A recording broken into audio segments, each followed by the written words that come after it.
This morning in the dish, we get chopped by none other than Chef Ted Allen. He is host of the hugely popular Food Network show Chopped. He recently released his second cookbook titled In My Kitchen, 100 Recipes and Discoveries for Passionate Cooks. And he's here with his ultimate dish, scallops with cheese grits. This is an incredible looking table. Tell us what you got here.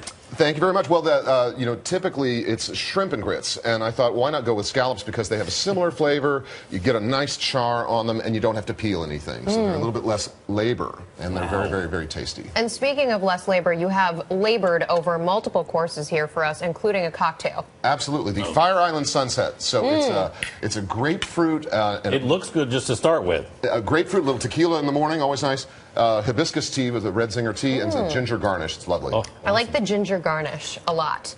That's very nice for an upset stomach, too. You have had the most storied career. You have been so close to so many chefs, and now you're doing this yourself, a James Beard Award winner now. Yep. How does something, the James Beard is the Oscar of the food world. It is. I have to say, I have to thank the James Beard Foundation for an awesome summer, because not only did Chopped win 2 James Beard Awards this May, and we were so honored to join that group of people, but the James Beard Foundation also had us as the guest of honor at their Chefs and Champagne event in the Hamptons. You know, we got to wear seersucker. The weather was beautiful. The food was great.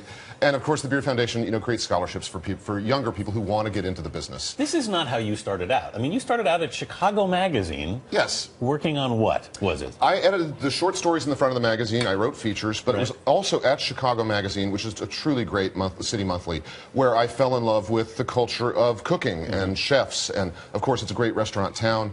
And after a while, I auditioned to become a junior critic.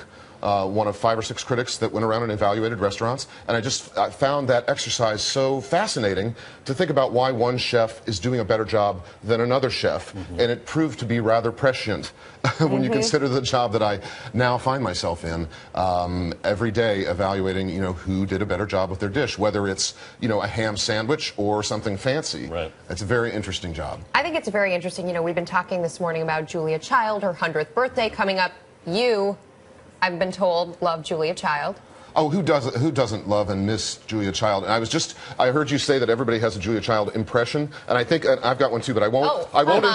Come on. You can't put it out on the table and not give us it. I guess you're right. Well, you must never cut the lettuce. You always tear the lettuce. But I realized that I think I'm not doing a Julia Child impression. I'm doing Dan Aykroyd's impression of Julia Child. And the basso. Do you remember the basso-matic with the blood? Anyway, so she was one of the first people to take a very complicated cuisine, French cooking, and try to make it accessible to Americans. And now look at us. We're all eating fresh herbs. We're talking about farm to table. We're eating artisanal cuts of pork. We're growing our own vegetables. It's really an exciting time to be a food lover. So if you could share this special meal with anyone, who would it be?